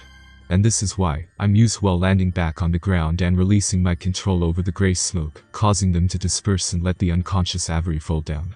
Cooking my fist back. Boom. I hooked my fist on the already unconscious Avery, slamming him down on the ground. The kids shouldn't eat a devil fruit. I dusted my hands off with a satisfied smile on my face. Filthy pirate Joan, who stood in the middle of the battlefield with Conpier of the sword that belonged to the man named Rendell now in her right hand, bickered at the fallen Rendell. Is that all you got? TCH Rendell gritted his teeth in helplessness, finding no strength to stand back up. Marine Protocol Number 3, Joan stated with a stoic expression, while swinging her sword once, horizontally, to slash at the numerous pirates who were running at her. Boom. A sharp wave of wind slashed through them, leaving deep wounds that immediately ended their lives. Those whose ranks are below that of ensign shall not fire or attack under normal circumstances, unless it's done for the purpose of retaliation or their superiors give them permission. However, those who are allowed to bear the word justice on their backs are granted the rights to immediately execute a wanted criminal if they see fit. Yum swung Conquera a few times leisurely, before pointing its tip at Rendell, and I believe that there is no reason to keep a disgusting filth like you alive. Impel down. Yum snorted, swoosh. Before decapitating Rendell in an instant, forget that jail. I'm not a woman of such a lax justice, the wrongs are better off dead than alive. Tap. Then, next to her, Smoker landed in a relaxed manner, having returned from the forest, and handed Avery to Captain Happy who stood at the back. Nice sword you got there, Smoker commented with his serious eyes headed up ahead. Well, it's my lifetime sword now, Joan said with her mouth twitching, trying to keep her facial expression neutral. It didn't break even after a couple of swings. A great sword indeed. Smoker chuckled before raising his hand up to where the clash was still ongoing. White Snake. Swoo one by one, the pirates began to notice the sudden appearance of multiple smoke-formed snakes that swam around the battlefield. The snakes' eyes gleamed in a predatory manner, hunting after their prey, known as pirates. Wait. This smoke. It's that Marine officer from just before, one cried in realization, with his face pale, and I saw that he was fighting that monster boy, which means before he could finish his words, the snakes instantly coiled around the pirates tightly, all at the same time, causing the Marines, who were fighting them, to finally relax. Then, all pirates were pulled to a particular direction where those white snakes came from, toward where Smoker stood with his left arm morphed into smoke. Now, entangled with one another, they were completely immobilized. And in this state, Smoker raised his right arm as well, which emitted forth a huge volume of white smoke, which shrouded the pirates from the above, before completely enclosing on them. White Room. There now lied one huge dome of white smoke, where all pirates were suffering a terrible fate of suffocation. Although the screams were muffled, they were nonetheless heard. Those muffled screams were filled with despair, knowing that once they regain their consciousness, they will be behind the bars, forever trapped in the hell known as the Impel Down. And finally, when Smoker released his hold, those pirates were completely knocked out, allowing the still-standing Marine soldiers to arrest them with ease. And with that, the only remaining threats are boom. Right then, Bruiser, who had a sword embedded in his stomach, crashed onto the beach. The sands wildly flew all around, causing the nearby few to quickly take few steps back. Stainless, who held onto the razor blade that previously belonged to Bruiser, landed in front of him. He was seen with many severe wounds, especially his left arm, which seemed nearly detached from his body. Then, being unable to maintain his consciousness, Stainless fell with a thud. Our Rear Admiral Stainless Marine Captain Happy cried with a cold sweat. At the next moment, to everyone's shock, Bruiser wobbly stood back up with a stoic expression and pulled the sword out of his stomach. The blood initially gushed out from his wound, but upon him tightening his muscles around the wound, the bleeding miraculously stopped. I admit, Bruiser said darkly, today is our loss. We surely haven't expected the near wipeout in paradise of all possibilities. He then turned to look at the unconscious Avery, who was tied with a sea stone cuff. However, the only importance in Goldtooth Pirates is Captain Vane, me, and Avery over there. The rest, I don't care. Bruiser's whole body then began to turn black, indicating the use of armament hockey. Hardening, on his entire body, as long as we are alive, Bruom. Then, a figure came in flying, before colliding with Bruiser. Said figure was Sea Captain. None other than Goldtooth himself, as Bruiser said in disbelief. Huff Vane, whose legs were missing and bleeding heavily, huffed in exhaustion, although his attire was ripped and few bruises could be seen on his exposed body. In comparison to Vane, there was no indication of severe wounds or exhaustion. Then, Cruisin vanished from everyone's sight, before appearing next to Bruiser, with his arm draped around the latter's neck. Ice time. Bruiser, who was in direct contact with Cruisin, and Vane, who was holding on to Bruiser's ankle, both froze into the statues of ice. And thus, the battle at G2 came to a conclusion. In the ocean nearby the Marine base G2, there lied one Marine ship, floating by. Within such ship, one Marine officer, characterized by the orange-colored hair and slit eyes, sat next to a wooden table that had a den mushy on top of it. Contrary to our expectations, Goldtooth Pirates lost even after giving them one of our valuable resources. The deep voice spoke through the den mushy, do not fret. There is no point in lamenting over something that has already happened. The orange-haired Marine officer, who formed a gentle smile on his face, said softly, as long as we manage to keep ourselves hidden, there will always be the next time, big brother. Or should I say, Admiral Cedarhabi. The voice replied with a snort, before stating, of course, I will. You know me. The Marine officer, now known as Bayard, said pleasantly, all for the glory of the sky. The remaining soldiers, treat the wounded. Captain Happy, move Rear Admiral Stainless to safety and prioritize his recuperation. Standing in front of the frozen Vane and Bruiser, Cruisin immediately ordered, signalman, call the headquarters and report the situation. Additionally, ask when the backup will arrive. Yes, sir. Turning to Joan, Kuzan commanded, Joan, check the ins and outs of the Gold-Tooth Pirate's ship, which is docked on the other side of this island. Bring back any useful medical equipment. Yes, sir. Joan immediately dashed after a strict salute, away from where I currently stood. Vice Admiral Kuzan. One Marine soldier, who was looking at the sea ahead through the binoculars in his hands, suddenly spoke up. I sight one Marine ship approaching us. It seems to be the division under the command of Vice Admiral Bayard. Perking up to the Marine soldier's words, I looked at the sea. Indeed, one Marine ship, which seemed to be the same model as Kuzan's, was rapidly sailing at this island. The backup was finally here. Keep your eyes on them. Kuzan stated seriously, before, without hesitation, shattering the frozen figures of Vane and Bruiser, killing them off in a single go. My eyes narrowed. This wasn't like Kuzan, to give up the chance to interrogate the captured criminals. However, I understood that his sudden decision lied on the approaching Marine ship, and that there must have been a reason why. Therefore, following his suit, White Snake, my hand, immediately morphing into a rapidly traveling white snake of smoke, shot out at the cuffed and unconscious Avery, before coiling around Avery tightly. Subsequently, its color suddenly subverted into pitch black, setting Avery's entire body on a potent fire, and reducing the teen into ashes in an instant. It's a good thing that you are a fast learner, Smoker. Kuzan commented as he gazed at the burnt corpse of Avery emotionlessly. The current development of events won't allow us to interrogate them, and I fear for the worst.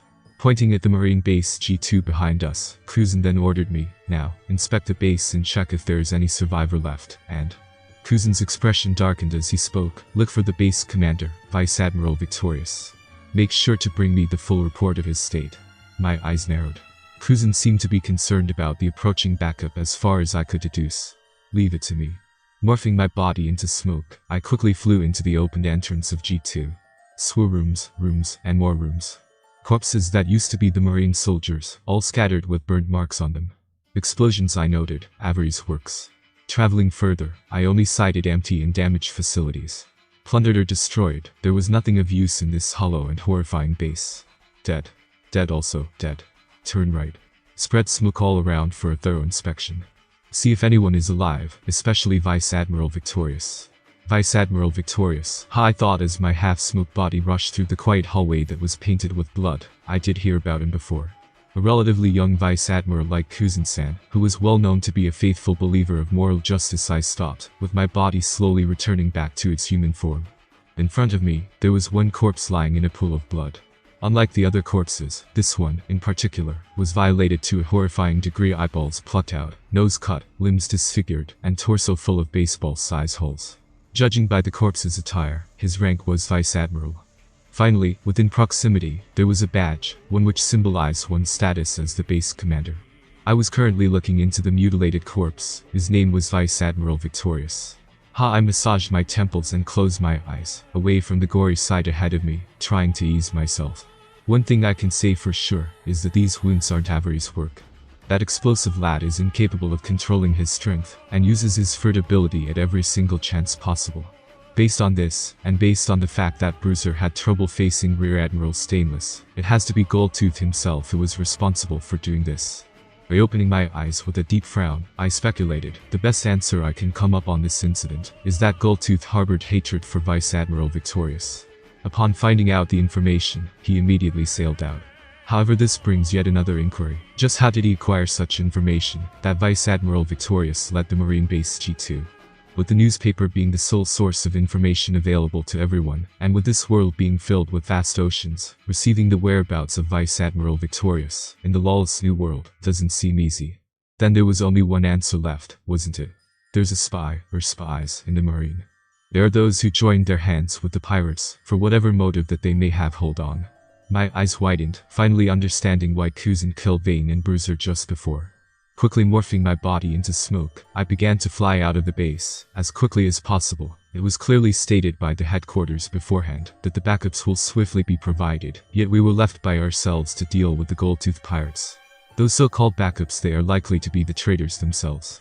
I apologize for the delay. Vice Admiral Kuzan, Bayard, the orange-haired and slit-eyed Vice Admiral, bowed politely with a sincere expression. It seems that Goldtooth planted many of his subordinate pirate crews all around the base, and they tenaciously blocked our way. Then, making a smile on his face, Bayard said to Kuzin, whose expression was cold, and considering how I struggled against those pirates alone, imagine my surprise when I found that you managed to neutralize them, all by yourselves. I currently am filled with nothing but respect for you, Vice Admiral Kuzin.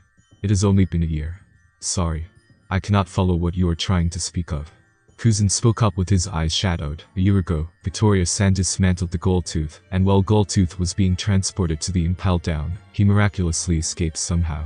A year, that's the amount of time he spent in the New World, rebuilding his crew from the scratch.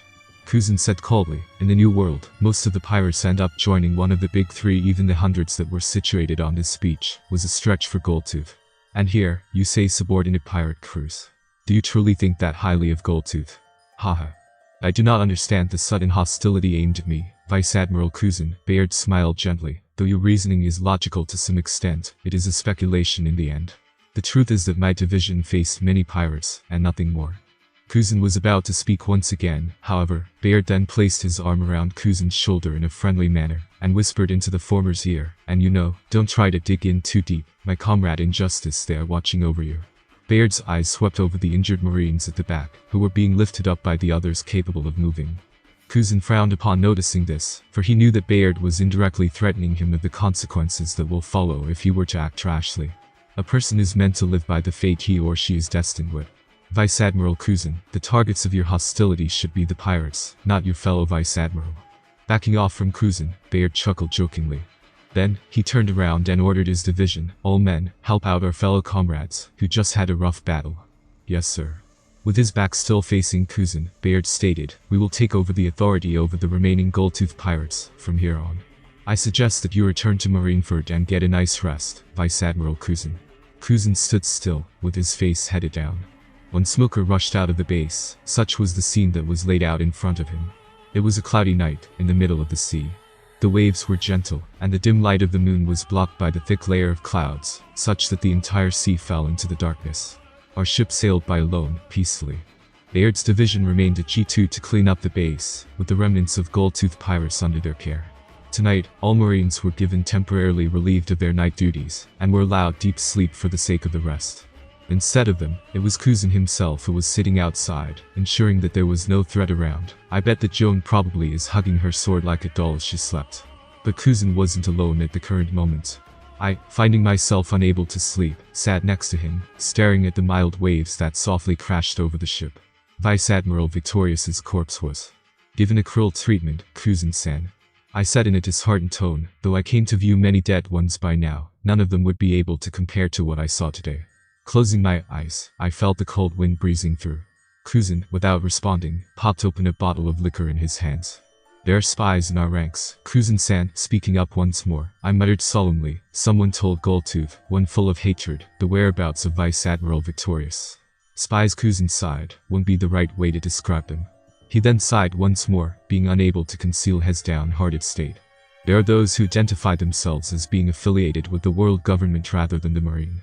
Getting enlisted and entering the ranks of Marine is an easy process, and in order to keep the Marine under their control, the world government planted their eyes here and there. It is a custom that's been continuing since the past, and I was simply reminded of it today.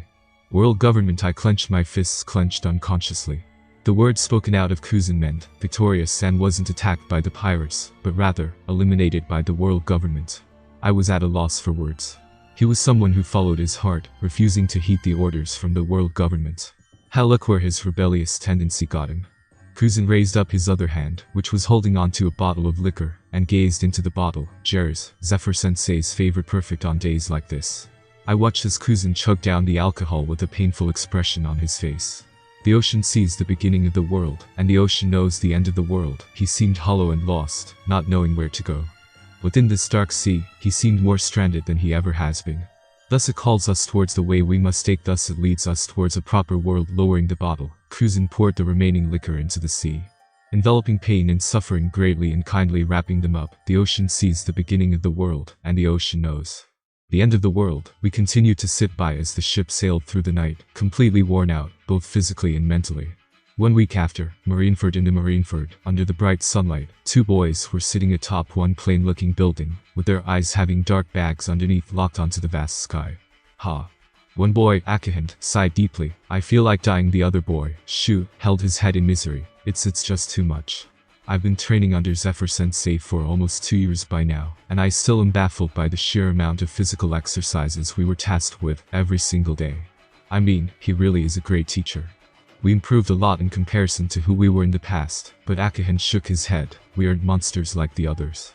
Hell, I don't know how they managed to improve so much within years. I don't know either, man. Shu slumped in the end, not even having any more strength to continue staring at the sky. Were they on the same level as us when we first came here? Just how the hell? Hey, you two, what are you doing here again?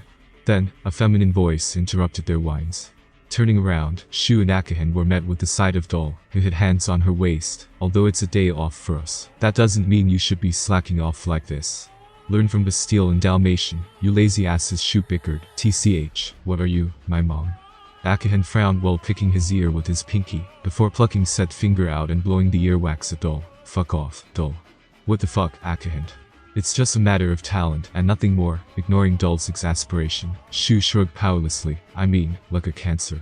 You know that he's even lazier than the two of us, but he still manages to ace every single task given. As if it's nothing, Shu turned back and muttered, the only salvation for me is to eat a devil fruit.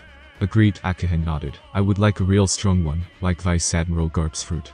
Shu whined in frustration. Marine hero, he's one lucky bastard. For sure. You idiots. Doll seemed astonished by the antics of two boys. Marine hero didn't eat a devil fruit. Yeah, keep lying and see if I'll fall for it. He definitely ate something like strong fruit.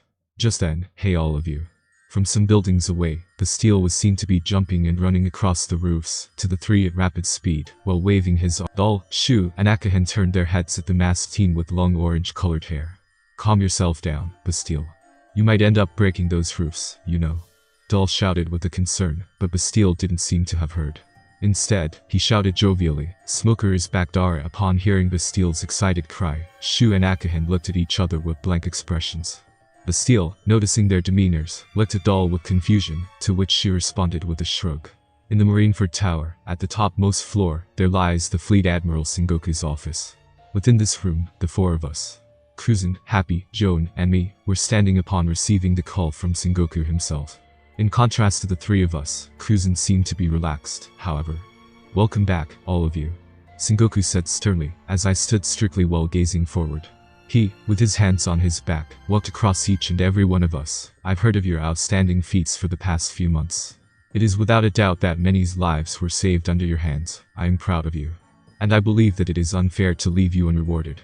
Sengoku stopped in front of Joan. Ensign Joan. I've been keeping my eyes on you since your time under Vice Admiral Tsuru's command. Exquisite swordsmanship, combined with a strong sense of justice. I've got high expectations for you. Sengoku paused briefly before stating, I hereby grant you the promotion to the rank of lieutenant. May your sense of justice not waver. Joan, his hands were clenched in delight, said out loud, Thank you, Fleet Admiral Sengoku. Sengoku then moved on to where I was standing. Ensign Smoker. I cannot help but be baffled to see that all these achievements are the works of a 13-year-old. Regardless, it is wrong to judge you by your age, and there is no one in the Marine who'd deny of your formidable belief in justice. Although you were given the promotion to ensign just 2 months ago, it will be wrong for me to leave you out after all the deeds you've done. I hereby grant you the promotion to the rank of lieutenant. May you advance further. Thank you, Fleet Admiral Sengoku. Sengoku continued forth. Captain Happy, the one whose role was to oversee the battle and manage the Marine soldiers, received a promotion to Commodore. Rear Admiral Stainless, although he wasn't able to come due to his injury, was promoted to Vice Admiral. That's how significant the victory over the Gold-Tooth Pirates was. And finally, Vice Admiral Cruzen. Sengoku's expression became sullen as he stopped in front of Cruzen. You have strength. You have leadership. Considering the sheer number of pirates you caught, and the fact that each one of them are dangerous in their own right, the rank of Vice Admiral is unfit to determine your capability. However, I, staring at the front with my body still, listened to Sengoku's words carefully. The decision to grant you a codename is not something I am able to decide by myself. Sengoku then stated, therefore, what I will be granting you this time around is an opportunity. Yesterday, Jaguar D. Sol reported that he captured Nico Olivia, the one who broke the law, and went on her journey to decipher the poem glyphs. And it was determined that she and her colleagues were from O'Hara within the West Blue. By tomorrow, he will reach G1. I felt my heart dropping as Sengoku spoke. The attempt to unveil the poneglyphs is one of the worst crimes possible, one that may erupt the whole world into chaos. Therefore, a top-secret mission was issued from Gorse. 5 vice admirals will lead 10 warships that have the recent Seastone technology planted to O'Hare in the West Blue. Cruzen, his eyes were covered behind his sunglasses, remarked in a low tone, "Buster Call, I see." Sengoku said while placing his hand on Cruzen's shoulder, "And you will be one of the 5, Vice Admiral Cruzen. Show your justice the willingness to erase all the dark of the world. Gorse will be watching you." This isn't a reward. I couldn't help but think, this is a test. The doomsday for O'Harans has begun its countdown. Currently, I was in one room that consisted of bed, table, and some more utilities for living. This room was meant to be used all by myself, being one of the perks of having the status of a Marine officer. O'Hare incident, huh? Sol will arrive at G1 tomorrow. Neko Alvia will primarily be interrogated by the specialists, before being transferred to the Impel Down or perhaps, Mary Joie, where she will be interrogated again. Sol will eventually use his status to bring Alvia out and flee, using himself as a sacrifice to ensure that Alvia reaches the O'Hare. Then, the 5 vice admirals will sail to the O'Hare, directly across the calm belt, promising nothing but destruction. And one of them will be Sakazuki. I couldn't help but sigh. Lying down on the bed, I took out a gum dispenser from my pocket, which Joan threw at me, saying that it was my early birthday present. Joan said back then, "How powerless Marine really is." I chuckled with my eyes still on the gum dispenser, as I recalled upon the case of Vice Admiral Victorious. The monstrosity known as the Absolute Justice is no different from admitting yourself as the world government's dog. Marine-centric justice, world government-centric justice, those ideals speak of nothing but idiocy, blatantly claiming that they are always in the right. However, reject those views, and you shall be eliminated. In this Buster Call, I knew for certain that Vice Admiral Bayard, he surely will be one of the 5. Buster Call isn't preventable. O'Hare incident is bound to happen. And I didn't plan to stop them from destroying the island whatsoever. I simply couldn't. However, I had this indescribable feeling in me. Though my head gave up, my heart surely didn't. It was telling me that even if I was bound to fail, I had to try at the very least. It was telling me that there surely must be a way to tweak the future without risking anything. I stared at the gum dispenser in my hand once more, with my mind simulating through many different possibilities, looking for an answer in this situation. Then, the door was banged all of a sudden, waking me up from my thoughts. "Hey Smoker. I know that you are in there, Dar." That familiar voice, the gloomy feeling in me vanished in an instant, and I found a grin on my face. "How come you haven't come to see us after your arrival? Get out of there, right now, Dar." Standing back up and placing the gum dispenser in my pocket, I put on a standard Marine cap that light on the table. Reaching for the door, I opened it, and was met with the sight of my friends. Hina's arms were crossed, with her face stoic as always. Bastille, who grew even taller, grinned behind his usual mask. Dull, who seemed to have gotten tattoos on her arms, stood with her hands on her waist, more endowed than she was a year ago. And the first thing I said was, "Hey, Bastille, your left arm, it has become notably thicker." Bastille responded with his chin lifted up high, proudly. "Of course, I trained a lot. But on the other hand." He looked at my left arm, which seemed to be of same thickness as my right. "Someone's been neglecting his training, Dar." "Ah, but you're wrong, my friend," I said with a smirk. "You see, I am ambidextrous." Bastille's jaw dropped. He then knelt in front of me and asked, Please teach me your ways, Smoker Sensei Dar." Listen well. You see, you boys." Dull, who seemed to understand what we are speaking of, sweat dropped. "Neglecting his training." Hina heard otherwise, Bastille. Hina then commented in a monotone. Hina heard once that Vice Admiral Garp made Smoker climb up the entire cliff with his fingers alone. Dull patted Hina on the head with a smile, causing the latter to frown in annoyance. "Please stay the way you are, Hina. Don't touch Hina." I dazed off with nostalgia upon hearing Hina. The cliff one. I remember having all my fingers swell and broke while doing 5,000 vertical push-ups. Man, those were good days. Hina, Bastille, and Dull all looked at me with widened eyes, as if they heard something wrong. Dull then whispered at 2 of them, "He's been completely brainwashed." Hina is afraid that Smoker already became our generation of Vice Admiral Garp. Hina shook her head with a faint sadness. "There is no going back." Bastille snorted. "Maynard's been itching to fight you again, Smoker. And I can tell he's fucked. Come on, let's go elsewhere. I'm hungry." Yawning, I motioned forth while beginning to walk. "Let's just take a rest for now. I'll think after." I was standing within the calm before the storm situation. Tick, tock, tick, tock. Time flied faster than it ever has been. Tick, tock, tick, tock. To an extent where I could hearing the clock ticking from miles away. Tick, Talk. Tick. Talk. For a day, I took a nice relief hanging out with my colleagues. However, in the end, they didn't manage to ease my mind, and I found my heart beating fast. O'Hare. Countless lives will be lost. My persuasion won't work, and my status is considered too low to have a voice in this matter. I lack strength, and I can't afford to make a blatant action either. Should I try to cause a problem here, such that the mission will be delayed? Or should I try to do something, such that Sakazuki ends up being unable to join this mission? But how? I wish I could inform this matter to Garp-sensei as well, but he cut off all possible forms of communication. If he knew about this, what would his action be? How about what's with you today? You seem so depressed. Currently, I was standing on the deck of Kuzen's ship, which was carrying our division to the New World. Traveling against gravity, and surrounded by the red walls, this ship of ours, along with one more warship at our back, was currently crossing the red line. The other vice admirals were all found at the New World currently, and due to the harsh weather there, it was said by Sengoku that their arrival to G1 will be later than ours. And my gaze was headed above, at the top of the red line, where the marriage wall lies. Joan, I spoke up sternly, what do you think about the Buster Call? Buster Call. Joan, coming to a stop next to me, shrugged. To a normal human's perspective, it may seem terrifying. After all, it is the merciless bombardment with a terrifying purpose. To erase the existence of an island itself. However, I don't view it as a bad thing. I turned to Joan, whose eyes held conviction of her own. If there are criminals who are so corrupted that their ideals and deeds may infect the others, and if their existence alone challenges the justice, then they deserve the Buster Call. A little twisted, I'd say, however. The scholars may seem innocent at the first glance. But know this, Smoker. They knew the full consequence of their actions, yet still took upon the risk. Now, they simply are paying the price. An evacuation ship will be sent to let the innocents get out of the crossfire. There is nothing wrong about this. Then let me ask, upon hearing Jun's firm words, I asked, do you believe that the Marine is in absolute justice, under all circumstances? Joan, in response, raised her eyebrow. Do I need to answer such an obvious question for you? Joan then stated, of course. Pink Rabbit. Momosabi. That will be her future codename. And pink it is a mix of red and white. It seemed that Joan was yet another individual who placed her ideal in the doctrine of absolute justice. Taking my eyes off of Joan, I looked at my back, where Kuzen was seen to be sleeping with a sleeping band on top of his eyes, by lying on the comfortable-looking chair. Before I knew, he was already becoming more and more like the lazy person whom I've seen in the Inine. Is this why you quit the Marine, Soul? I couldn't help but be repulsed by this organization, the more I came to learn of its true face.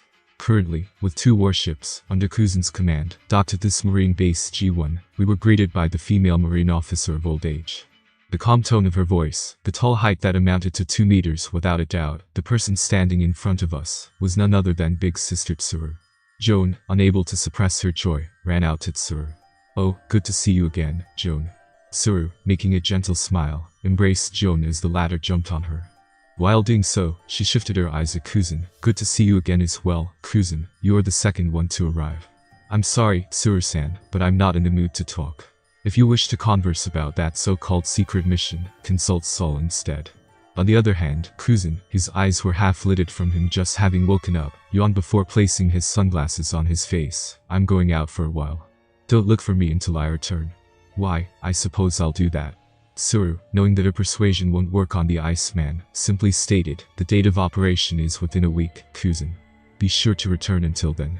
Kuzen didn't reply, but walked away while pulling on a bicycle next to him. Now then, Tsuru, turning back to us as Joan seemed to have calmed down, spoke up in a reserved manner. I am Vice Admiral Tsuru, the base commander of G1. Since Kuzen is out, and newly promoted Vice Admiral Stainless is still bedridden, your division will temporarily fall under my command. She looked around each one of us with a calm expression, before continuing, and although I have no plan of making you suffer whatsoever, my children, be sure to keep yourselves self-contained. Is that clear? Yes, ma'am. Then, Tsuru walked and stopped in front of me, before exclaiming knowingly, and you must be Smoker whom Garp's been boasting about. Vice Admiral Tsuru, I immediately saluted upon her approach. It is an honor to meet the great advisor of the Marine. Tsuru smiled in response. Call me Tsuru-san, my child. There is no need to be so strict in front of me. Lowering my arm instantly, I smiled back. Got it, Tsuru-san. I see that you aren't a shy one.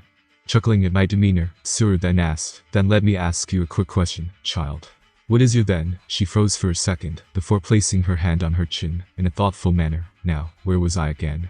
Then, she abruptly turned her head at the trail of ice that Kuzan left on the sea, before exclaiming, "Oh my, he's already gone so far away."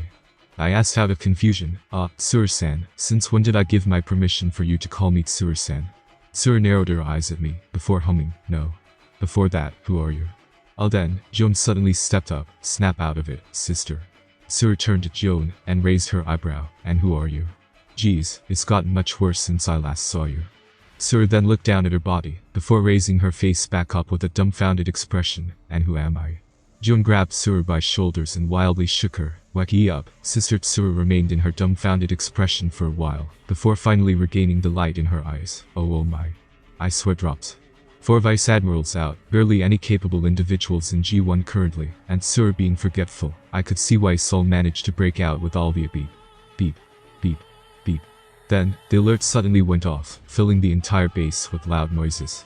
My eyes widened while turning at the sea out of instinct, and I saw one marine ship sailing out of the base smoothly toward the southward direction.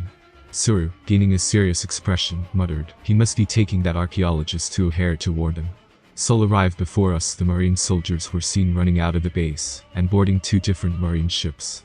"Sail out, we can't lose them from our sight," one marine officer shouted in urgency, and immediately after he said so, 2 marine ships raised their anchors and began their sail at rapid speed. Sol is a veteran who's been serving the marine for quite some time. Along with his giant heritage, our best option at hand is. Looking at Tsuru, who seemed to be thinking, I voiced up, "Tsuru-san, I will go." Both Tsuru and Joan turned at me. I am the user of smoke fruit. Flying up in the air is of no trouble to me, while Vice Admiral Sol's set of movements are limited on a ship. If there is anyone who stands the chance against Vice Admiral Sol in this situation, it's me. Smoker. Joan immediately retorted, "Don't forget, you're just a lieutenant in rank just like me. What do you mean stand a chance? Going after right now is akin to leading yourself to a sure death." Tsuru, who turned away from me, sighed knowingly, like teacher like disciple. "You learned a bad habit from Garp, didn't you?" I grinned in response, while crouching my body down. "Well, you got that part about me right. Even if you were to reject my request, I still am going." I felt my heart beating fast. Of course this was dangerous, but nothing that I've gone through until today was without risk. The moment I saw the huge form of Sol, I knew that this was the only way. Just. "Know this, my child," Tsuru said solemnly, "I don't want to earn Garp's remorse. So ensure that you return safe and sound, do you hear?" "That's forgiven, Tsuru-san, though it may not be the way you think." Swoosh. Propelling myself at the distant 3 ships, I morphed my body into smoke and began the chase after a giant and an archaeologist. In the west blue, there lies an island, one that is composed of green all around. In its middle, there lies its most notable trait. The huge, incredibly huge tree that would render anyone shocked. And at its shore, where the waves gently crashed by, one man, no, a giant, could be seen, lying face first. He was bruised and injured all around, and judging by his unmoving body, one could deduce that he was unconscious. And at this isolated beach where no one but that one giant seemed to exist, a young girl appeared. She had straight black hair and blue-colored eyes. She was none other than Nico Robin, the daughter of Nico Olvia, who just turned 8 in terms of age, today. Wow. Robin, upon coming to sight the giant, expressed her awe and nervousness. Yet, driven by the curiosity of a scholar, she carefully approached the huge man, before, "Huff huff Sol over here, beach, huff," and a muffled voice was heard from underneath the giant's body. Then, much to Robin's interest, the wisps of smoke began to flow out, before reforming into a teenage boy wearing the tattered and wet marine attire. Smoker. His state didn't look good either. His originally white-colored hair was drenched with blood, and there lied gashes and bruises all over his body similar to the still unconscious giant. Then, he turned his eyes to Robin, who stared at him with a blank expression, and said awkwardly, "Hi." Robin simply tilted her head, unfazed. Then, she murmured, "A ghost." Smoker's sweat dropped, before pointing at the unconscious giant. "What about him then?" Robin thought for a second, before answering, "Earthworm." Holding his nose and blowing, Smoker expelled the water out of his ears. He then remarked, "Cheeky brat," says the kid. "Well, I obviously look older than you. Age doesn't represent one's intellect. Are you a scholar like me? One's intelligence is unrelated to his or her wisdom. Wisdom has a closer relation to age, and therefore, I get to call you a brat." Robin replied in a monotone, "Wisdom is figurative at most. Intelligence is an absolute value. Knowledge determines one's maturity. Based on this logic, I'm more of an adult than you are, and you shouldn't call me a brat. Cheeky brat." Robin turned her face away from Smoker in the end. "Whatever. I don't care anyway. Cough cough. Then, the giant began to cough, signaling that his consciousness returned. And just like that, the O'Hare incident has come to a start. And that concludes this episode. If you enjoyed it, I'd seriously love it if you guys could leave a like on the video, as it genuinely helps out so much, and it keeps me going, plus it takes only 1 second. That said, have a wonderful day. Hunt ahead. Salute.